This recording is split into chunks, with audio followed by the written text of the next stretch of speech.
Atos dos Apóstolos, capítulo 9. A conversão de Saulo. Enquanto isso, Saulo não parava de ameaçar de morte os seguidores do Senhor Jesus. Ele foi falar com o grande sacerdote e pediu cartas de apresentação para as sinagogas da cidade de Damasco. Com esses documentos, Saulo poderia prender e levar para Jerusalém os seguidores do caminho do Senhor que moravam ali, tanto os homens como as mulheres. Mas na estrada de Damasco, quando Saulo já estava perto daquela cidade, de repente, uma luz que vinha do céu brilhou em volta dele. Ele caiu no chão e ouviu uma voz que dizia: Saulo, Saulo, por que você me persegue? Quem é o Senhor? Perguntou ele. A voz respondeu: Eu sou Jesus, aquele que você persegue. Mas levante-se, entre na cidade e ali dirão a você o que deve fazer. Os homens que estavam viajando com Saulo ficaram parados, sem poder dizer nada. Eles ouviram a voz, mas não viram ninguém. Saulo se levantou do chão e abriu os olhos, mas não podia ver nada. Então eles o pegaram pela mão e o levaram para Damasco. Ele ficou 3 dias sem poder ver e durante esses dias não comeu nem bebeu nada. Em Damasco morava um seguidor de Jesus chamado Ananias. Ele teve uma visão e nela apareceu o Senhor chamando: Ananias. Ele respondeu: Aqui estou, Senhor. E o Senhor lhe disse: Apronte-se e vá até a casa de Judas, na rua direita, e procure um homem chamado Saulo, da cidade de Tarso. Ele está orando e teve uma visão.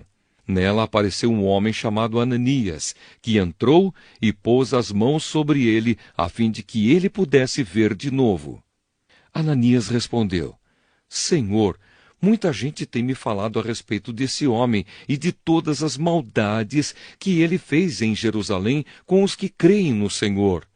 E agora ele veio aqui a Damasco com a autorização dos chefes dos sacerdotes para prender todos os que te adoram. Mas o Senhor disse a Ananias: Vá, pois eu escolhi esse homem para trabalhar para mim, a fim de que ele anuncie o meu nome aos não-judeus, aos reis e ao povo de Israel. Eu mesmo vou mostrar a Saulo tudo o que ele terá de sofrer por minha causa. Então Ananias foi, entrou na casa de Judas, pôs as mãos sobre Saulo e disse: Saulo, meu irmão, o Senhor que me mandou aqui é o mesmo Jesus que você viu na estrada de Damasco. Ele me mandou para que você veja de novo e fique cheio do Espírito Santo. No mesmo instante, umas coisas parecidas com escamas caíram dos olhos de Saulo e ele pôde ver de novo. Ele se levantou e foi batizado. Depois ele comeu alguma coisa e ficou forte como antes. Saulo em Damasco. Saulo ficou alguns dias com os seguidores de Jesus em Damasco e começou imediatamente a anunciar Jesus nas sinagogas, dizendo: Jesus é o Filho de Deus. Todos os que ouviam Saulo ficavam admirados e perguntavam: Não é este o homem que em Jerusalém estava matando todos os seguidores de Jesus? Não foi ele que veio até aqui para prender e levar essa gente aos chefes dos sacerdotes? Mas as mensagens de Saulo se tornavam cada vez mais poderosas. E as provas que ele apresentava de que Jesus era o Messias eram tão fortes que os judeus que moravam em Damasco não sabiam o que dizer. Muitos dias depois, os judeus de Damasco se reuniram e resolveram matá-lo. Mas Saulo ficou sabendo do plano deles. Eles vigiavam os portões da cidade dia e noite para o matar. Mas certa noite, os seguidores de Saulo o puseram dentro de um cesto e o desceram por uma abertura que havia na muralha da cidade. Saulo em Jerusalém. Saulo foi para Jerusalém e tentou juntar-se aos seguidores de Jesus. Porém, todos tinham medo dele, porque não acreditavam que ele também era seguidor de Jesus. Então Barnabé veio ajudá-lo e o apresentou aos apóstolos. E lhes contou como Saulo tinha visto o Senhor no caminho e como o Senhor havia falado com ele. Barnabé também contou como, em Damasco, Saulo, pelo poder do nome de Jesus, havia anunciado corajosamente o Evangelho. Depois disso, Saulo ficou com eles, andando por toda a parte em Jerusalém. E pelo poder do nome do Senhor, ele anunciava corajosamente o Evangelho.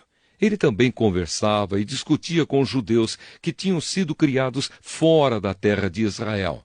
Mas eles procuravam um jeito de matá-lo. Quando os irmãos souberam disso, levaram Saulo até a cidade de Cesareia e depois o mandaram para a cidade de Tarso.